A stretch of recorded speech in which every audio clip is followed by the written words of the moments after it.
መጽናዕት መጽሐፍ ቅዱስና ያው ከም ትግነጽኖ ጸናሕና ካብ ሮሚ 15 እዩ ኣነ ካብ ቁጥሪ 14 ክሳብ መወዳእታ ክሳብ 33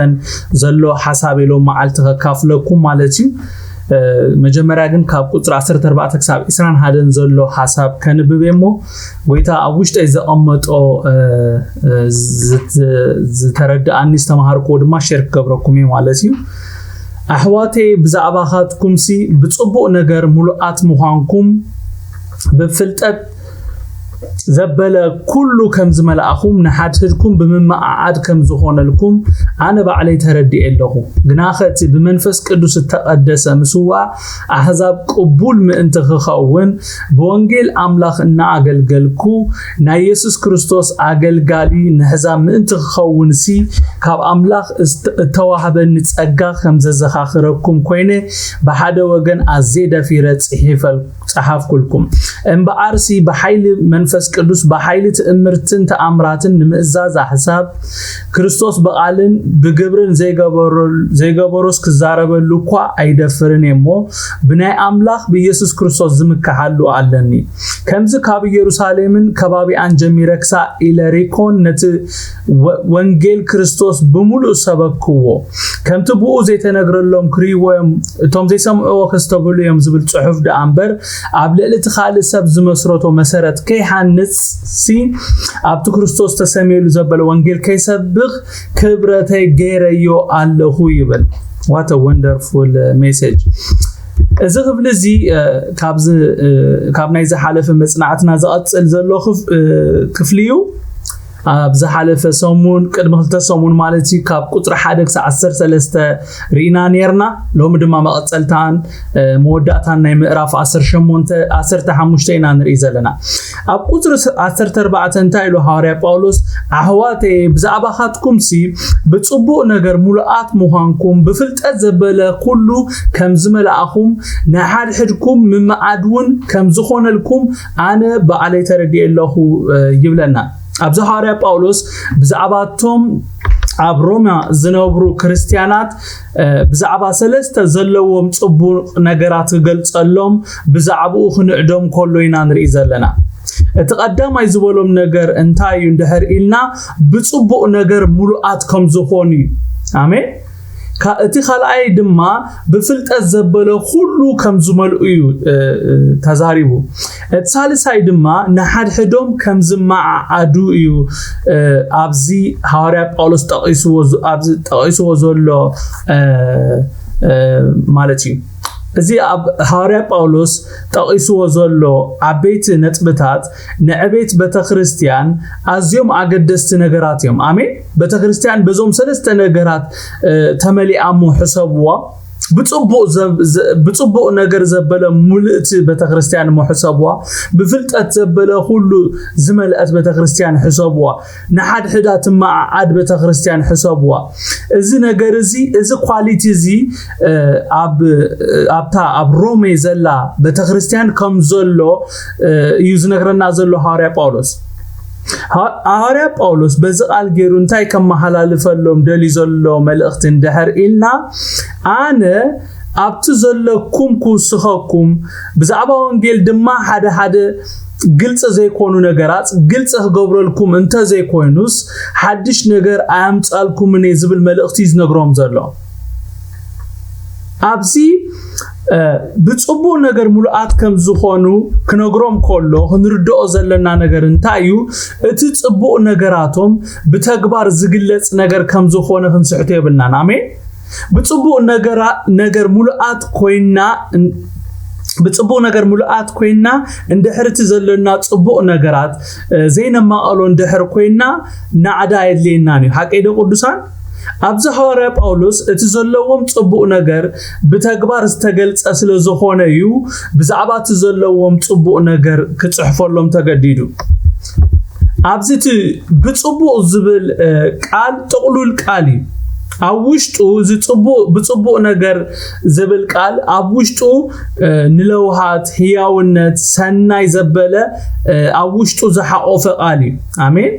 حواري باولوس بصبو زبله خبلهم كله لواحات كم زخونو هياونت ابوم كم زلو سناي نجر اوشت سناي نجر كم زلوهم يزغلص زلو እግዚአብሔር ስሙ ብሩክ ይሁን እግዚአብሔር ነፍስ ወከፍና بصبو زبله ሙሉአት ይግበረና አሜን ካለ ካይተዛረብ ኩሉ ከሐልፎ ዘይደል ሐሳብ እንታዩ እቲ በፍልጠት ዘበለ ሁሉ ዝብል ቃል አብዚ እዚ ፍልጠት ኢልዎ ዘሎ በግሪክ እንታይ ዝብሎ ግኖሲስ ይብሎ ማለት እዩ ትርጉሙሃ ነቲ ዝፈለጥ ካዮ ተግባራዊ ምግባር ወይ ድማ በተግባር ዝግለጽ ፍልጠት ማለት እዩ በሐጽሩ ነቲ ዝፈለጥ ካዮ ምንባር ነቲ ዝፈለጥ ካዮ በተግባር ምርአይ ዝብል ትርጉም አለው አብዛሃራ ጳውሎስ በፍልጠት ዘበለ ኩሉ ከምዝመልኡ ገልጽ ኮሎ እዞም ሰባት በቲ ዝበጽሕዎ ደረጃ ፍልጠቶምን እምነቶምን ይነብሩ ከምዝነበሩ ይዝገልጽ ዘሎ ክብርን ጎይታ ይኹን አሜን በሳልሳይ ደረጃ ከዛረበሉ ዝደልዮ ነጥቢ እንታዩ እቲ ንሓድሕድኩም ማዓድ ከምዝኾነልኩም አነ በዓለይ ተረድየለሁ ዝብል ቃል ኩል ጊዜ ኣብቲ ማዕዳ ዘለዎ ተግሳጽ ወይ ግሳጽ የሎ አሜን ኣብዚ ሐዋርያ ጳውሎስ ንሓድሕዶም መማዓድ ከምዝኾነሎም ክዛረቦም ኮሎ እዞም ሰባት ኣዝዩ ጽቡቕ ነገር ከምዘለዎም ኢና ንሪ ኣብ ዘመንና እቲ ጎዲሉና ዘሎ እዚ ኮይኑ ይስምዓኒ ሓቀይዶ ቅዱሳን እንድሕሪ ኣብ ኣብያተ ክርስቲያናትና አስተብሂልና ለና አህዋትን አሃትን ክነስና አዚና ኢና ንፈራራ አስተብሂልኩም ኣለኹም እቲ ሓደ ፍርሑ ማዓቲ ተፈራሪሕካ በቃ ቦርደር አለና ዘስመርናዮ መስመር አሎ ካብዚያ አይተህለፊ ተባሃሂልካ ተኸባቢርካ ጥራይኻ ትኸይድ ኮሙን ተሓላለው እቲ ነሐው ነሐፍቱ ካብ ሓው ክምንዝኦ ዝደሊ ሰብ ጥራዩ ዝምዕድ ወይ ዝግስጽ እንድሕርና ሓውና ንፎቶ ኮይና እንድሕርና ሓፍትና ነፍቅራ ኮይና ጥራይና ንምዕድ ወይ ድማ ንግስጽ ቅዱሳን እንድሕርና ሓድሕድና ዘይንገሳሰጽ ኮይና ዘይንማዓድ ኮይና ንጠፊና ዘለና ስለምንታዩ ኮሙ ኮይና እንድሕር ኢልና ቅዱሳን አይቲ ተንክፎኒ ዝብል ማንነት ስለምንታይ ዘለና እንድሕር ኢልና ሓደ ዝሞተ ማንነት ስለዘይብልናይ ንክርስቶስ ዝሞተ ማንነት ስለዘይብልናይ ካልኣይ ድማ ህፃናት ስለዝኾንናይና ብጎይታ ዘይዓበና ስለዝኾንናይ እግዚአብሔር ሎምን ነፍስ ወከፍና ምስተውዓል ይሃበና አሜን ካብ ሓውና ወይ ሓፍትና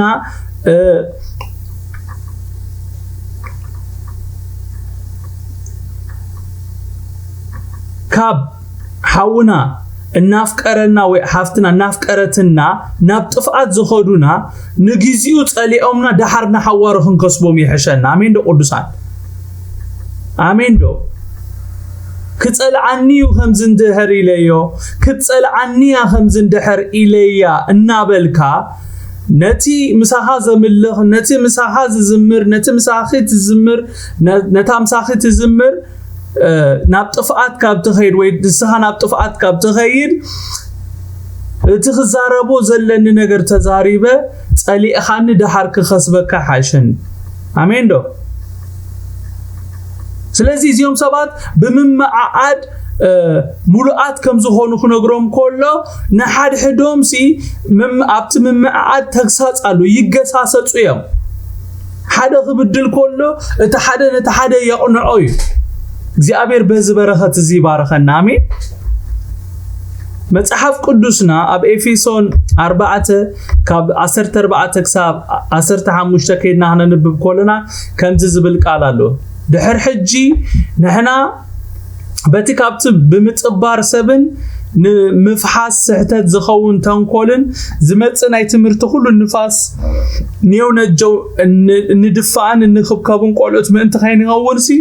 ብፍቕሪ ንሓቂ እናሰዓብና ናብቲ ርእሲ ዝኾነ ክርስቶስ ንዕበይ ይብለና ኣብዚቲ ብፍቕሪ ንሓቂ እናሰዓብና ኢልዎ ዘሎ ንሓቂ ብፍቕሪ እናተዛረብና ይዝብሎ ኣብቲ ናይ እንግሊዘኛ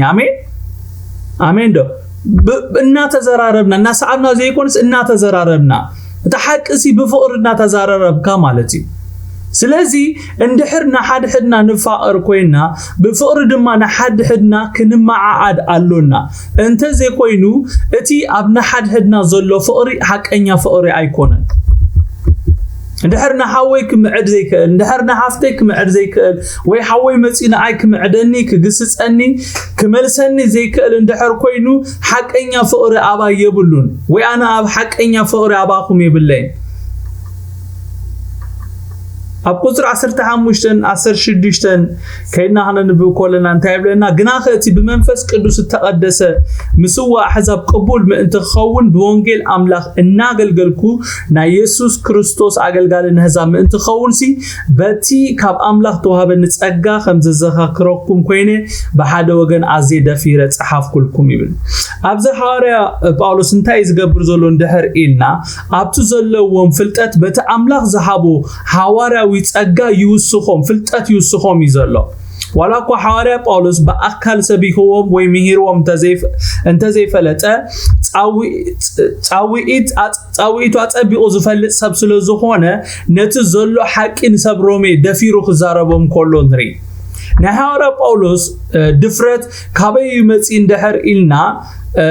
كاب غويتا يمتي آمين هارا باولوس حنساب غويتا مستقل تقلو مغلط خبرو خون مسحاريو نتي كاب غويتا زرخبو فلطت كام مكفال دحيرو ايفلطني سلازي اتتبعاتو نغويتا كام مفلاطو زمصاي እግዚአብሔር ስሙ ይባረክ እንደህራ አስተብሂልና ሐዋርያ ጳውሎስ ዳርጋ አብ ኩሉ መልእክታቱ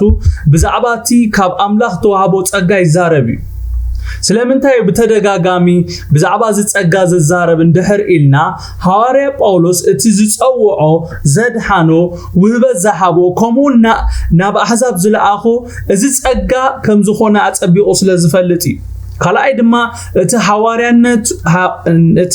هواريانتون سلطانون أرجيتو خزارب سلزدلي تني هواريانت سلطانو أرجيتو أسميرو خزارب سلزدلي خبرنا شو ميخون هاريا باولوس أبزي نتوم سبيهوم وي أجلجلوم زي فلت سبات يوزت أحفر لهم زلوا سلزي مخنيات متصحفيو خنت صرنا جدنيو سلزي خايو أبقطر 15 مخنيات متصحفيو انتايك مزخونه بنصور صحيفو الله ሐዋርያ ጳውሎስ በዝቃል ገይሩ ከመሐላልፎ ደሊ ዘሎ መልእክቲ እንታይ እንደህር ኢልና አነ ዝጽሐፍ ኩልኩም መታን በመንፈስ ቅዱስ ተቀደሰ መስዋዕት ከተቀርቡ መታን እዩ ዝብሎም ዘሎ خبرن ጎይታኹን አሕዛብ ንእግዚአብሔር ዘኽብር ህይወት ክነብሩ ኾለው እቲ መስዋዕቶም ኣብ ቅድም እግዚአብሔር ተቀባልነት ዘለዎ በመንፈስ ቅዱስ ተቀደሰ ይኸውን ሐዋርያ ጳውሎስ እንበአር ብዛዕባ ዝነገር ይጽሕፈሎም ዘሎ كاب قطر 17 كينا نبب كلنا انتاي بلنا انبعرسي بحيل منفس قدوس بحيل تأمرتن تأمراتن نمئزاز أحزاب كريستوس بقالن بقبرن زي قبروس كزاربو كواي دفرن يمو بني عملا بيسوس كريستوس زمكهالو علوني كمزي كاب يروساليمن كبابي انجميروكسا إلريكون نتي وانجل كريستوس بملؤ سبكو بلنا حواري باولوس بزعباتي أما أخي أحزاب زنبرة عود عقلقلوتو كزارب كله انتايلو بقال بقبري بتأمرتن تأمراتن كومول بحيلي هم زنبرة قليتو الله مالو اتو وانجيل كريستوس انتاي زقبر اندهر إلنا نتي عودكت نتي بودكت تبلاشو مثل سب نابتي نايك أدم كبرو زمال سامي وانجيل كومو يزقبر نتزود أمانتنا نابتنا يقدم كبرو يزملس ناي كريستنا علامة دما مس أملاخ حبرت مقبارن نخرستوس ممثالني اتحق أنيا وانجيل أبز سبغل لأوان تأمرتن تأمراتن كسنيو ناي قدني مغنياتهم قويتا بعلو نقالو بزسئب تأمرات سلزة سعبو مالتي آمين أب ماركوس 16 خومي يزبلنا لساتو موتيهم وانجيل سبخو ويتادما نقالو بزسئب تأمرات يصنعو نبر بلنا سلازي وطيخا وانجيل كتزارب كلها قال أملاخ كتزارب كلها اتي كاب أفكا زوت قال أملاخ تأمرات زسنيو قال يزخون እግዚአብሔር ስሙ ይባረክ ሐዋርያ ጳውሎስ ከምዝኽነ ንብቦት ጸናህና ካብ ኢየሩሳሌምን ከባቢያን ጀሚሩ ክሳ ኢለሪኮ ወንጌል በሙሉ ከምዝ ሰበኾ ነጊሩና ኣሎ እዚ ካብ ኢየሩሳሌምን ከባቢያን ክሳ ኢለሪኮን ዝበጽሐ አገልግሎቱ ቃል ጥራይ ዘይኮነስ ግብር ተሐወሶ ትእምርትን ተአምራት ዘሰነዮ በኃይሊ ነይሩ ከሙጽኢቱ ድማ ብዙሓት ተናጊፎም ብዙሓት ሓዊዮም ብዙሓት ናብ መንግስት አምላኽ ተሐዊሶም ኣብዚ ሐዋርያ ጳውሎስ በዚ ቃል ገይሩ እንታይ ዝብል ዘሎ እንደህር ኢልና በዚ ከባቢ ዝነበረኒ አገልግሎት ወዲኤለኹ ዘስምዕ መልእኽቲ ዘመሓላልፍ ዘሎ ቁጥሪ ኢስራ ክሳ ኢስራን ሓደን ድማ እንታይ ብለና ከምቲ ብኡ ተነግረሎም ክሪወዮም ቶም ዘይሰምዑውን ከስተብህልዎም ዝብል ጽሑፍ ደኣ እምበር ኣብ ልዕልቲ ካልእ ሰብ ዝመስረቶም ምእንቲ ከይሓንሲ ኣብ ክርስቶስ ተሰሚዐሉ ዘበለ ወንጌል ከይሰብክ ክብረተይ ገይረየለኹ ይብል እዚ ቃል እዚ ኩሉ ግዜ ከንብቦ ከለኹ ኣዝዩ ዝባርኸኒ ኣይገርመኩምን ሐዋርያ ጳውሎስ ብቐጻሊ ኣብቲ ክርስቶስ ዘይተሰመየሉ ወይ ድማ ዘይተሰብከሉ ስፍራታት እናኸደ ወንጌል ሰብኽ ነይሩ ሐዋርያ ጳውሎስ ኩልሳ ናብቶም ዘይኣምኑ ወይ ድማ ናብቶም ጣዖት ዘምልኹ እናኸደ ይሰብኽ ነይሩ ኣብ ዝኸዶ ድማ እግዚአብሔር ዓወት ይቦ ነይሩ ከም ውጽኢቱ ድማ ብዙሓት ኣብያተ ክርስቲያናት ብናይ ሐዋርያ ጳውሎስ አገልግሎት ተተኺለን ክብርን ሽሙ ይኹን አሜን ኣብ እግዚአብሔር እዚ ዓይነት ልብ ይሃበና አሜን ብዙሓት ዘይደሓኑ ኣብ ብዙሕ መከራ ኮለው ቤተክርስቲያን ሕጂ ኣብ ክንዲ ሰቢኻ ሓደሽቲ ነፍሳት ትወልድ ጠመትኣ ኣብቶም ዝደሓኑ ጌራ ካብ ሓደ ቤተክርስቲያን ናብ ካልእ ቤተክርስቲያን ምግምዳሕ ስርሐ ኢላ ተታሓይዛቶላ ጎይታ ካብዚ ህይወት ንቤተክርስቲያን ንነፍስ ወከፍና ያውፃና አሜን ሕጂ ንሪኦ ቤተክርስቲያን ከምኡ ካብ ተሓደ ወስድ ተሓደ ናብ ተሓደ እቲ ምእመን በቃ ጥዒሙ ወሎ በቃ እቲ ሓደ እንደሕራሰልችዎ ናብ ተሓደ ኸይድ በቃ ኣብ ተሓደ ቅበሎ ንዑኻ ከቀባጥረሉ ግዜ ሓልፎ በቃ ናብ ሓድሽቲ ነፍሳት ጠመተ ዝገብር አገልጋሊ ኣይትርኢን ኢኻ እግዚአብሔር ንቤተ ክርስቲያን የንቅሕ አሜን ነፍስ ወከፍና ነዚ በብዙሕ ዋጋ ኣብ ኢድና ዝበጽሐ ወንጌል ናብቲ ዝቕጽል ወለዶ በብዙሕ ዋጋ ምኽፋል ክነመሓላልፎ ለና አሜን ዶ ጎይታ ነዚ ክንገብር ይደግፈና ኣብ ቁጥሪ 21 ሐዋርያ ጳውሎስ ካብ ትንቢት ኢሳይያስ 52:15 እዩ ወሲድዎ ከምቲ ብኡኡ ዘይተነግረሎም ክሪወዮም እቶም ዘይሰምዑውን ከስተብህልዮም ዝብል ጽሑፍ ደኣምበር ከምኡኻ ንብዙሓት ኣሕዛብ ከገርሞም እዩ ነቲ ዘይዘንተውሎም ክሪእይዎ ነቲ ዘይሰምዑ ድማ ከስተውዕልዮም እሞ ነገስታት ኣብ ቅድሚኡ ኣፎም ክሕዝዮም ይብለና ዋላ እኳ እዚ ቃል እዚ ንኹሉ እቲ ናይ ሐዋርያ ጳውሎስ ሚስዮናዊ ጉዕዞ እንተዘይገለጾ እዚ ቃል ግን ንኹሉ እቲ ሐዋርያ ጳውሎስ ዝሰርሖ ስራሕን ዝገበሮን ዝገልጽ ይኽብርን ሽሙ ይኹን ካብ 22:33 እንታይ ይብለና ስለዚ ኸኣ ናባኻትኩም ናብ ምምጻእ ብዙሕ ተኸልከልኩ ሕጂ ግና ኣብዚ ሃገር እዚ ስፍራ ስለዘይብለይ ናባኻትኩም ምምጻውን ካብ ብዙሕ ዓመታት ሒዘ ስለዝናፈቅኩ ንስፓኛ ክኸይድ ከለኹ ናባኻትኩም ክመጽእ ክሓልፍ ከለኹ ክሪኤኩም ቅድም ቁሩብ ብምርኣይኩም ዝጸገብኩ ካብኡ ኒኔው ድማ በኣኻትኩም ክስነ ተስፋ እገብር ኣለኹ ሕጂ ግና መቄዶንያን ኣክያን ነቶም ኣብ ኢየሩሳሌም ዘለው ናይ ቅዱሳን ድኻታት ገንዘብ ከዋጹ ፈትዮም ስለዘለው ነቶም ቅዱሳን እናገልገልኩ ናብ ኢየሩሳሌም ኸይድ ኣለኹ ሰሚሮሞ እዮም እሞ ሰብ ኢዶሙን እዮም ካብቲ መንፈሳዊ ርካቦም እቶም ኣሕዛብ ካብ ተማቐሉስ ንሳቶም ድማ በቲ ንስጋኦም ዘድሊ ከገልግሎም ዝግባእ እዩ እምበኣርስ እዚ ምስ ወዳእኹ ዝፍረዝውን ምስሓቶም ኩሎም በኣኻትኩም ኣቢለ ንስፓኛ ከይደ በቲ ናባኻትኩም ምምጽእካ ብምልኣት በረኸት ክርስቶስ ከም ዝመጻኩ እፈልጥ ኣለኹ ኣሕዋቴ ካብቶም ኣባሂው አይሁድ ዘለው ዘይአምኑ ክድህን አገልግሎተይ ኢየሩሳሌም አብቶም ቅዱሳን ስሙ ምእንቲ ክኸውን ምሳኻትኩም ምእንቲ ክዓርፍሲ በፍቃድ አምላኽ በሐጎስ ናባኻትኩም ክመጽእ በጎይታ ኢየሱስ ክርስቶስ በፍቅር መንፈስን በጸሎትኩም ምእንታይ ምሳይ ናብ አምላኽ ክትጋለሉ እምዕደኩም ኣለኹ አምላኽ ሰላም ምስ ኩልኻትኩም ይኹን አሜን ይብል ወላኳ ሐዋርያ ጳውሎስ አቀዲሙ ናብ ሮሜ ከኸይድ ድሌት እንተነበሮ ናብ ሮሜ ክመጽእ ከምዘይከኣለ ወይ ድማ ብዙሕ ሰዓት ከምተኸልከለ ገሊጹልና ኣሎ ኣብዚ መን ከም ዝኸልከሎ ግልጽ ኣይኮነን ምናልባት ጎይታ ክኸውን ይኽእል ሰይጣን ክኸውን ይኽእል ምናልባት ውን ክፉዓት ሰባት ክኾኑ ይኽእሉ ወይ ውን ኣብ ካልኦት ዝረኸቦ ናይ ወንጌል ዕድላት ክኸውን ይኽእል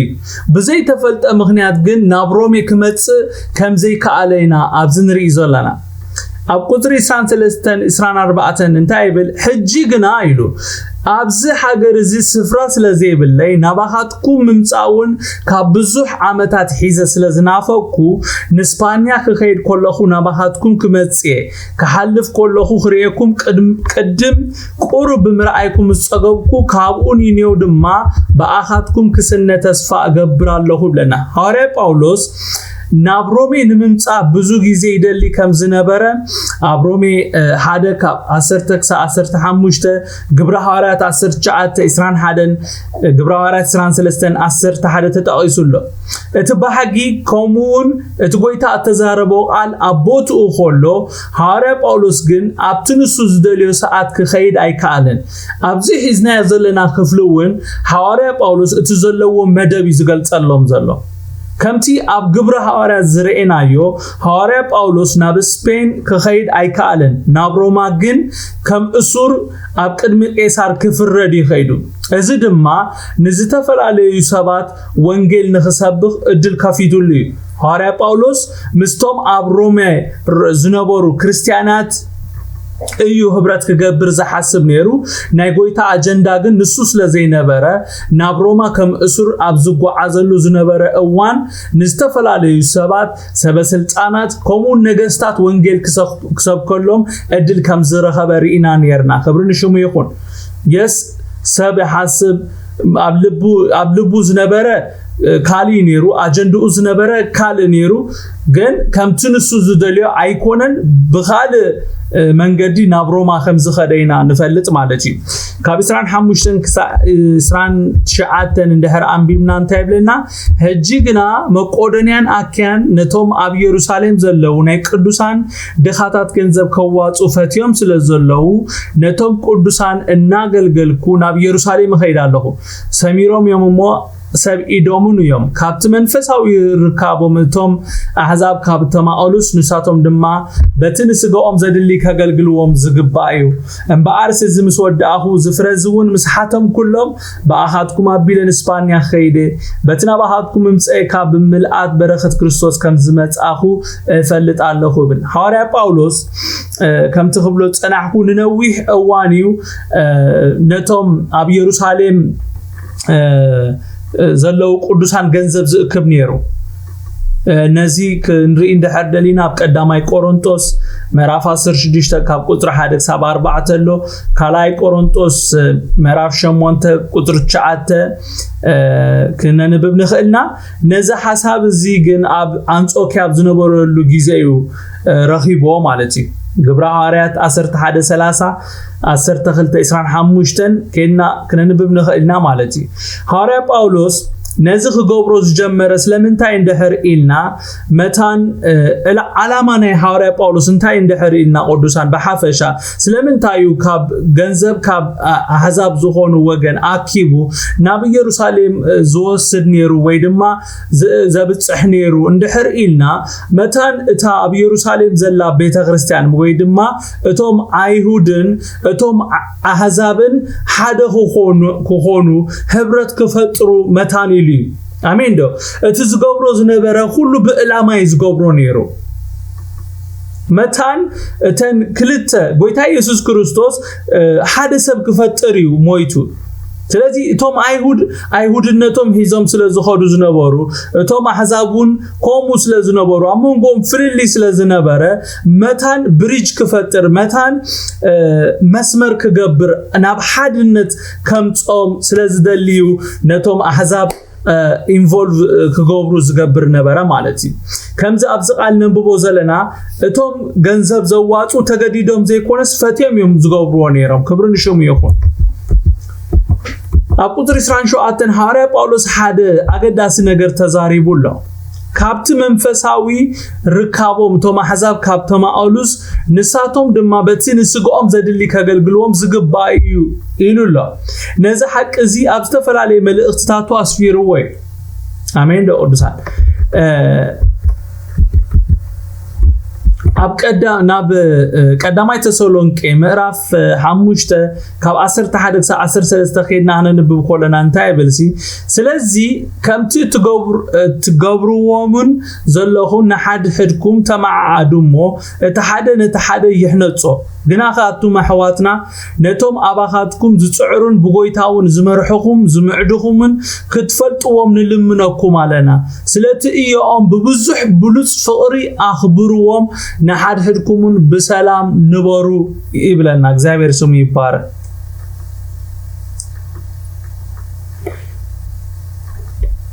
ኣብ ቀዳማይ ቆሮንቶስ ምዕራፍ 9 ካብ 9 ክሳብ 14 ከይና ነንብብ ኮለና እንታይ ይብለና ኣፍ እቲ ዘኽይድ ብዕራይ ኣይትእሰር ዝብል ኣብ ሕግ ሙሴ ጽሑፍ ኣሎሞ ኣምላኽ ዶ ብዛዕባ ኣብዑር ሓልዩ ወይስ ብሱሩ ምእንታና ዶ ኣይኮነን ዝብል ዘሎ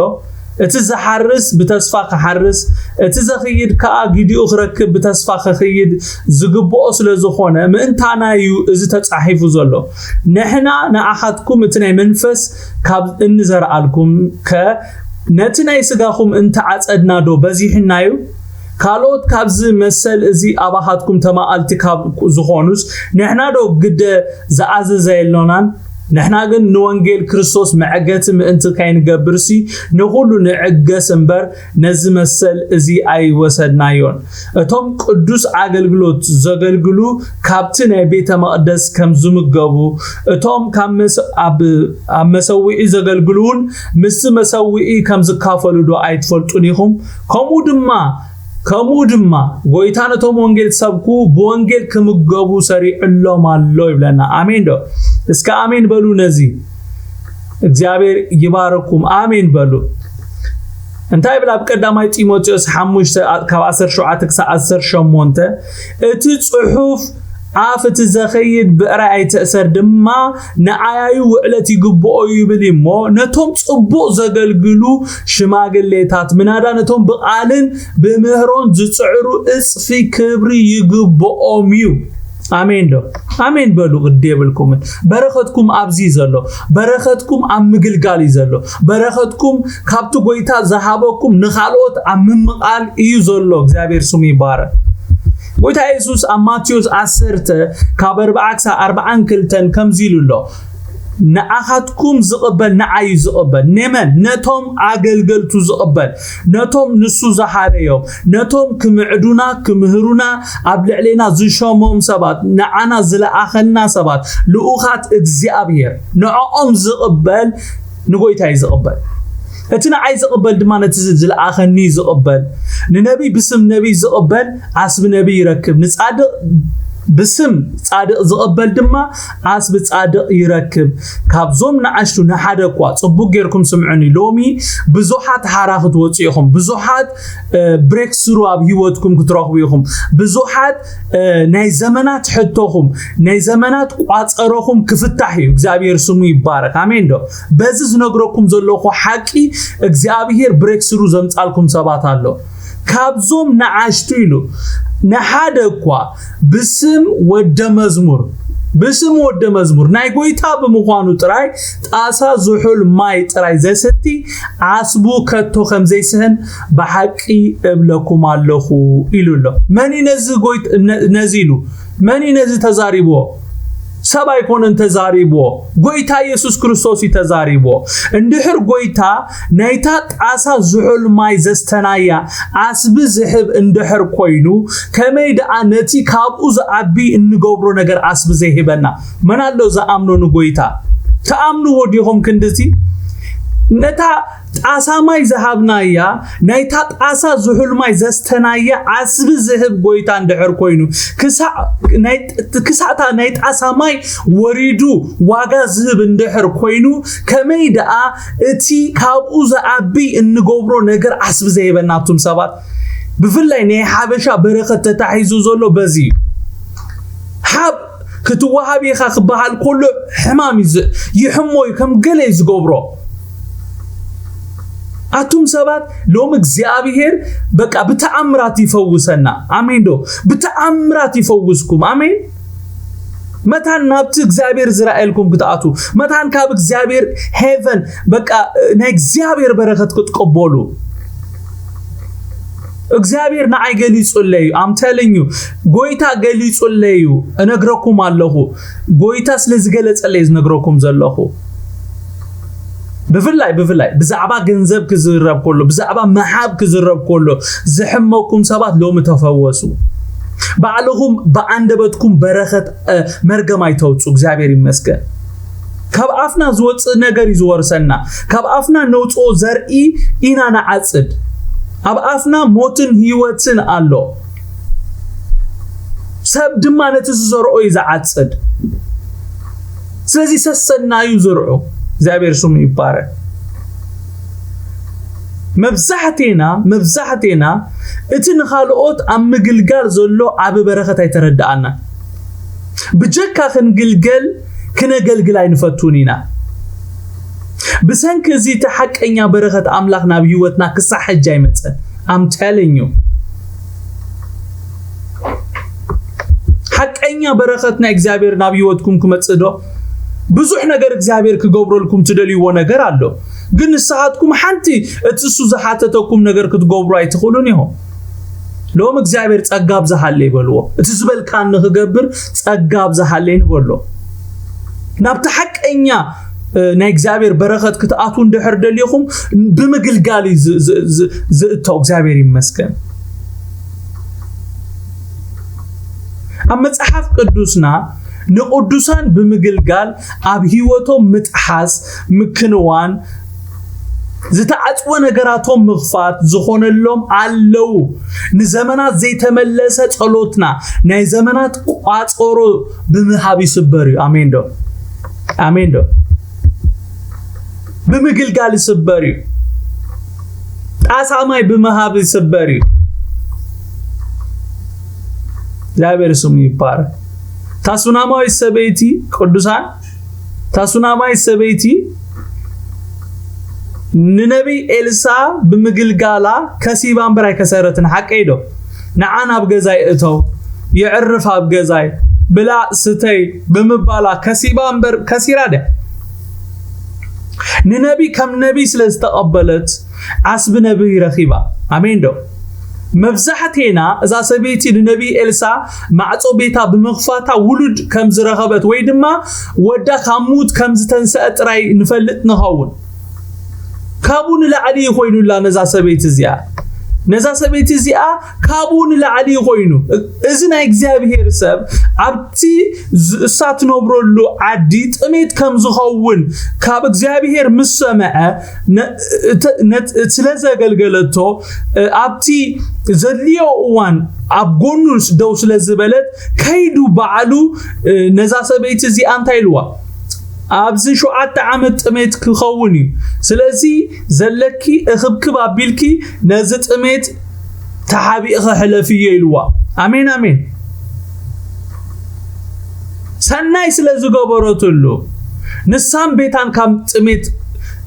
ክድሕኑ ከለው ንሪ አሜን ዶ አታ ካብ ጥሜት ካብ መከራ ካብ ፌራ ክድሕን እንድሕር ደሊኻ አገልግል ክትግልገል ጥራይ ኣይትድለይ መንፈሳዊ በረከት ተተባሪካ ጥራይ ኣይትኽል ብኻል ድማ ጎይታ ብምንታይ ከገልግል ትደልየን ለኻ ብምንታይ ደው ክብለልካ ትደልይ ኣለኻ ንበል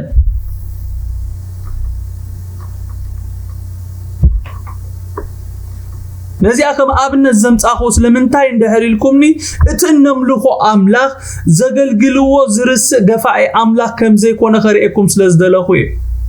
أمولو متحف قدوسنا نقدوسان أغل قلوم زخصرو فتسيمنا ينرئننا تأمرات اكزي أبي رابيوتنا خن اللمامد مقلقال كنمار كنكلالنا أغل قلوت كبل كولوخو قدوسان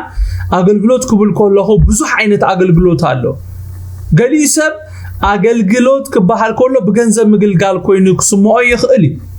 إذا سنا ما يسبيتي بتي زلوا نجار يا أخي تغلغل جميرة آمين دو بزلك كاتر يا أخي تغلغل تسوي خازلخا جنزب زي ملكا خابي أمتي خاتبيها جنزب هاتبايلكا نو بزلك يا أخي تغلغل إذا سبيتي بزلوا جزاني روا أخيلو زترف جزاني روا نوعو نزنا إجزابير سب نبيتا أتيا منهم كم زي يقول لا سلز فلتت جزا هيباتو روم هيباتو إجزابير سومي بارك آمين دو زاسا بيت زيا بتزلوا يا أقلقلوت جميرة مع صوبيتا نتنا إجزابير سب كفيتاتلو معرفيات دالياتلو إجزابير سومي بارك قويتا زي حابنا حتى ناني ببزح من قد تاتكنا قلقل نخقلينا قلينا زلونا فلتات نخالوت بمكفال آمين دو جنزب زلونا بجنزبنا بتنخلو نحد حدنا نجلاجل آمين شعو بركة إجزابير أبجوباينا أبتي نحنا زلنا يسفرا بزي مخلكات كنك أسا أسك جمري آمين لو إجزابير ناي نفسه كفنا يعنتي خفتو آمين قالينا كو سعان مئزازنا يو بركتنا دونجي زلو قالي يسب نايسب بركة هيزو دك يسولو I'm telling you قاليكم نايسب بركة حيسكم دك يسكم اللهم قاليكم نايسالوت ملسي حيسكم دك يسكم اللهم እግዚአብሔር ነቶም ሰባት በኻል መንገዲ ክበጽሖም ይኽእል ግን ንዓኻ ክባረኸ ካስለዝደሊ ንዓኻ ክባረኸ ክስለዝደሊ እዚ ኦፖርቹኒቲ እዚ ዕድል እዚ ከየምልጠካ ስለዝደለ ይጽበይካሎ ተበራበሩ ቅዱሳን ብፍላይ ነቶም ንመንፈስኩም ዝምግቡኹም ኣብ ማእኸልኩም ዘገልግሉ በቲ ጎይታ ዘራኣየኩም ነገር ደስ እናበለኩም ከም ንጎይታ ተገልግሉ አገልግልዎ أبلكم الله خشوع يدك زابير نسنا يمسحاتكم كتكونه آمين ده أبوتر إسران شو عاتن انتعبل سميروم يممو سب إدوم يممو كم منفساو يركابهم توم أحزاب كابت تماولوس نساتهم دم بس نسقاهم زد اللي كاجل قلوم زقباير نحد حدنا كنجلاجل فقاد أملاكيو زبل ملقتيزي زلوا آمين أمبارسي زمسود أخو زفرزون مسحاتهم كلهم بأخاتكم أبيلن إسبانيا خيره بتنا بأخاتكم مسأيكا بملعات بركة كريستوس كم زمت أخو فلت الله بلنا زمسود أخو مالت نتي كابسم قدنيان أكيان تأكب جنزب ناب يروسالم مسبت أحكوه مالتي هارا باولوس رجت أن يخويني أبزي نتي تأكب جنزب أب يروسالم مسبت أحو نابروما كم زخيد بوغيرو دما ناب اسبانيا خمس خيد تصحفلهم زلو ازي ناتو باحقيو نا اغزابير فقاد وي حساب غنا خالي كومو سلازخونه خايو اب يروسالم مسبصه تعاسيرو بدحريو ببزح مكره حليفو كم اسر نابرومي كيدو انت بتي زيغنا نصبرومي ات ابلو زنبره ككافلوم ادرخيبو يخبرن غويتا يكون امين انت اسر كوينو دي انت غلا كوينو دي غن اتي ابوشتو زدليو زبهغو زنبره غن غيرو اغزابير يمسكن 30 كلتن تابلنا احواتي كابتوم اب ايهود زلو زي امنو كدحن اغلغلوتي نيروسالم ابتوم قدوسان سمور من انت خون مساحاتكم من انت خرفسي بفؤاد املاح بحاغوس نباحاتكم كمص بغويتانا يسوع كريستوس بفقر منفسن بصلوتكم من انتاي مساينا املاح كتغادلو معدكم الله املاح سلام مس كلخاتكم يكون امين يبلنا حواري باولوس اب صلوت زامن سب ስለዝኾነዩ ኣብዝ ምእንቱ ብጸሎት ክጋደሉ ዝልምኖምን ዝመኽሮምን ዘሎ አሜን ብጸሎት ክንአምን ክንክእላለና እግዚአብሔር ይመስገን ናይ ቅዱሳን ጸሎት ብጣዕሚ ጸሎት ጻድቅ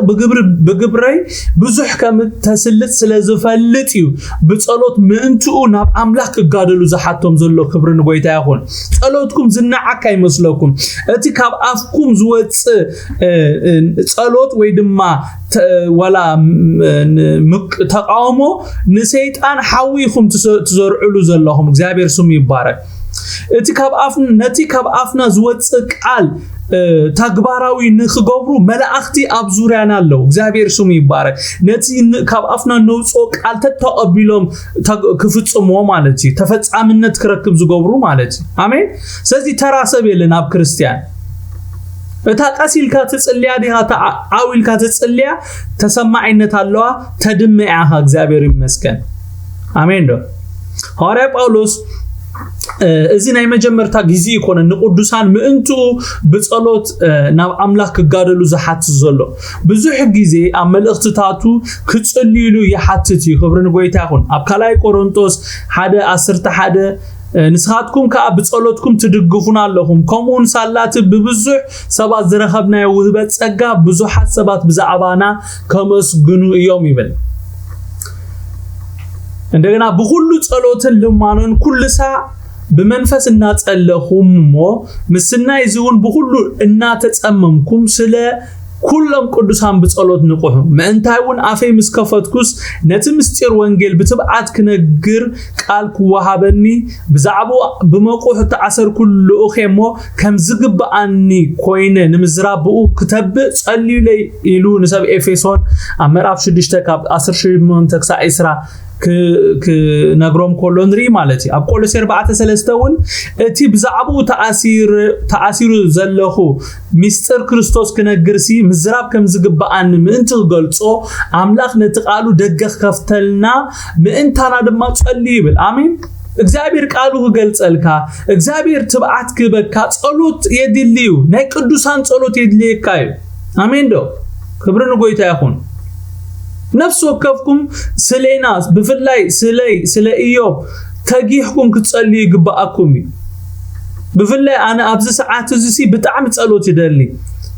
በጣም በቃ ማለት ሰሚዕ እንዲው በቃ ጊዜ ከም ዝበጽሐ ስለስተነግሮቲ ጸላኢናሲ ንኸይወጽ ዘይገብሮ ውግ የለን ግን እግዚአብሔር ይመስገን በዝሁሉ ግና በክርስቶስ ካብ ሰዓርት ንበልጽ ስለዝኾና ግን እናሰዓርና ንወጽለና እንታብለኩም ኢለ ግን ጸሎት ይድለይካይ ናይ ቅዱሳን ጸሎት በጣም ኢምፖርታንት ካብ ድኻም ይበርታዓና መመሊሱ ቃል አምላክ ይግለጸልና መመሊስና ትብዓት ንረክብ ክብሩን ጎይታ ይኹን ኣብ ቀዳማይ ተሰሎንቄ 5:25 እንታይ ልዎም ተሰሎንቄ አቱም አሕዋትና ምእንታና ጸልዩ እግዚአብሔር ይመስገን በሳይብልን በጸሎት ዘአምን ናይ ጸሎት ሰቢ ሐዋርያ ጳውሎስ ኣብ ካልኣይ ተሰሎንቄ ምዕራፍ 3 ቁጥር 1 ውን እንታይ ሉ ብዝተረፈስ አቱም አሕዋትና እምነት ናይ ኩሉ ሰብ ኣይኮነትን እሞ እቲ ቃል እግዚአብሔር ከምቲ አባኻትኩም ዝኾኖ ዘሎ ምእንቲ ክጎይን ክነብርንሲ ካብቶም ዓመጽትን እኩያትን ሰባት ክንደህን ጸልዩልና ክብርን ጎይታ ይኹን ኣብዚ ሐዋርያ ጳውሎስ ሰለስተ ነገራት ምእንቱ ናብ አምላኽ በጸሎት ክጋደሉ ሓቲትዎ እቲ ቀዳማይ ናይ ጸሎት አርስት ዝሓቦም እንታይ ዝብልዩ ካብቶም ኣብ አይሁድ ዘለው ዘይኣምኑ ክድህን ዝብልዩ አሜን እኩያት ሰባት ኣለው ሞቱ ዝደሊ ሰባት ኣለው ሐዋርያ ጳውሎስ ክግለጽ ዘይደሊ ሰባት ኣለው ስለዚ ካብቶም ከምዚኦም ዝኣመሰሉ ሰባት እግዚአብሔር ካብቶም ጸረ ወንጌል ዝኾኑ እግዚአብሔር ክብጀዎ ከድሕኖ ክስውሮ ጸልዩ ለይ ካቨርሚ ሸፍኑኒ በጸሎት ክበቡኒ ክብል ኮሎንሪ እግዚአብሔር ይመስገን እቲ ካልኣይ ናይ ጸሎት አርስቲ ዝሃቦም እንታዩ አገልግሎተይ ንኢየሩሳሌም ኣብቶም ቅዱሳን ስሙር ምእንቲ ክኸውን زبلي متان اتوم اب يروساليم زلا بتا اب يروساليم زلا بتا خريستيان نتي حيزيو زمطاخو وهبت بزي قال نجر كقبلوه متان دس يلوم كقبلوه تاغلغلوت سمر كخون ጸልይ ለክብሎም ኮሎንሪ እትሳልሳይ ድማ በፍቃድ አምላኽ በሐጎስ ናባኻትኩም ክመጽእ ኣብ ኢየሩሳሌም ስራይ ምስ ወዳኹ መታን እቲ ዝሓሰብኩ ክገብር ናባኹም ክመጽእ ጸልይ ለይ ዝብል እግዚአብሔር ይመስገን አሜን ሐዋርያ ጳውሎስ በዘይ ምክንያት አይኮነን እዘን ሰለስተ ናይ ጸሎት አርስቲ ሂቦ ኣብ ግብረ ሐዋርያት ምዕራፍ ኢስራ ካብ ኢስራን ክልተን ኢስራን ሰለስተን ከም ዝረአናዮ ሐዋርያ ጳውሎስ ኣብ ኢየሩሳሌም ማእሰርትን ጸበባን ካብኡ ዝገደደ ሽግር ክገጥሞ ከም ዝኽእል እናፈለጠ ማለት መንፈስ ቅዱስ እናመስከረሉ ይኸይድ ስለዝነበረዩ በዚ ጉዳይ ብጸሎት ክድግፍዎ ሓቲቱ ክብርን ጎይታ ይኹን አሜን ኣብ ግብረ ሐዋርያት ኢስራ ካብ ኢስራን ክልተን ሰለስተን ከናህና ንብብ ኮልና እንታይ ብለና ሕጂ ግና ኢሉ እነሆ አነ በመንፈስ ተዓሲረ ናብ ኢየሩሳሌም ኸይድ ኣለኹ በዘይታ መንፈስ ቅዱስ ማዕሰርትን ጸበባን ክጸንሐካዩ እናበለ ኣብ ከከተሙ ዝምስክረለይ ዘሎ ተዘይኮይናስ ኣብ ኢየሩሳሌም እንታይ ከም ዝረኽበኒ አይፈልጥን ኢሉ ሐዋርያ ጳውሎስ ነዚ ምዕራፍ ከዓጾ ኸሎ እንታይ ኢሉ ዓጺዎ አምላኽ ሰላም ምስ ኩልኻትኩም ይኹን አሜን ኢሉ ይዛዚሞ ክብርን ጎይታ ይኹን አሜን አምላኽ ሰላም ምሳና ንዘልዓለም ይኹን አምላኽና አምላኽ ሰላምን ፍቅርን ከም ዝኾነ ሐዋርያ ጳውሎስ በተደጋጋሚ ኣብ መልእኽቱ ጽሒፉልና ክብርን ጎይታ ይኹን አሜን ንኣብነት አብሮሜ 16 ኢስራ ከድና ህነንብብ ኮለና እንታይ ይብልሲ አምላኽ ሰላም ከአን ሰይጣን ቀልጢፉ ኣብ ትሕቲ እግሩኹም ክቁጥቅጦይ ጸጋ ጎይታና ኢየሱስ ክርስቶስ ምሳኻትኩም ይኹን አሜን በሉ እግዚአብሔር ይመስገን አሜን ኣብ ካልኣይ ቆሮንጦስ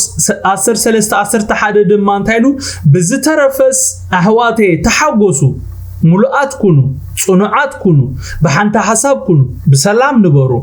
አምላኽ ፍቅርን ሰላምን ከአ መሳኻትኩም ክኸውን ደጊመ ከምብቦ ደስ ብለን ዝቃል እዚ ካልኣይ ቆሮንጦስ ምዕራፍ 10:3-11 ብዝተረፈስ አህዋተይ ተሐጎሱ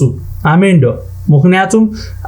ሓጎስ እግዚአብሔር ኃይልኩም ስለዝኾነ ማለት እዩ ተሐጎሱ ኢሉ ሙሉአት ኩኑ ጽኑዓት ድማ ኩኑ በሐንታ ሐሳብ ኩኑ በሰላም ንበሩ አምላኽ ፍቅርን ሰላምን ከአ መሳኻትኩም ክኸውን ክብርን ጎይታ ይኹን ፊልጵ 4:9 እንታይብል ነቲ ካባይ ተማሃርኩሞን ተቀበልኩሞን ሰማዕኩሞን አባይ ዝረአኹሞን እዝግበሩዎሞ አምላኽ ሰላም መሳኻትኩም ክኸውን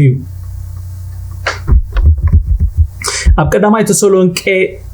ምዕራፍ 5 ኢስራን ሰለስተን ድማ አምላኽ ሰላም በዓሉ ከአን ሁለንተናኹም ይቀድሶ በቲ ምጽአት ኢየሱስ ክርስቶስ በዘሎ መንፈስኩምን ነፍስኩምን ስጋኹምን በዘይ መንቀብ ክርከብ ይተሐሎ አሜን ኣብ ካልኣይ ተሰሎንቄ ምዕራፍ 3:16 ድማ እምበኣርከስ አምላኽ ሰላም በዓሉ በሁሉ ወገን ኩሉ ሰዕ ሰላም ይሃብኩም ጎይታ ምስ ኩልኻትኩም ይኹን አሜን ኣብ ዕብራውያን 10:3 ኢስራን ሓደን ክነንብብ ኮለና እንታይ ብለና አምላኽ ሰላም ግና ነቲ ብናይ ዘለዓለም ደም ኪዳን ዓብይ ጓሳ ባጊዕ ጎይታና ኢየሱስ ክርስቶስ ካሙታ ዘተንስኦ በኢየሱስ ክርስቶስ ኣብ ቅድሚኡ ባህ ዘብሎ አባኻትኩም እናገበረ በሰናይ ግብር ዘበለ ሁሉ ፍቃድ ክትገብሩ የብቃዓኩም ካብ ዘለዓለም ንዘለዓለም ንዕኡ ክብሪ ይኹን አሜን ክብርን ሽሙ ይኹን ወላኳ ሐዋርያ ጳውሎስ ኣብ ብዙሕ ዘተሐሳስብ ጉዳይ እንተሐለወ አምላኹ ግና አምላኽ ሰላም ምዃኑ ምፍላጡ ግን ኣዝዩ ሕጉሰካ አሜን አምላኽና አምላኽ ሰላም አሜን እግዚአብሔር ይመስገን ነዝብ ምፍላጡ ኣዝዩ ሕጉሰካ ምስቲ ሁሉ ዝሓልፎ ጸበባ ሰላሙ ሓልዩ ምንባሪው ኣዝዩ ዝድነቕ ሰብ ምዝ ሁሉ ዝሓልፎ መከራ ምዝ ሁሉ ዝኸፍሎ ዋጋታት ምዝ ሁሉ ውጻእን ውረድን ሰላሙ ተሐልዩ መኻዱ አዚዝ ሓልዩ መኻዱ ዝድነቕ ሰብ እግዚአብሔር ናይ ነፍስ ወከፍና የዕንቲ ክፈቱ አሜን ማንነት አምላኽና ፈሊጥና በህዳት ክንመላለስ ድማ ጎይታ ይደግፈና አሜን ጎይታ ኢየሱስ ይባርኩም ጸጉ የብዛሐልኩም ናይሎም መጽናዕትና ዝወዲና ለና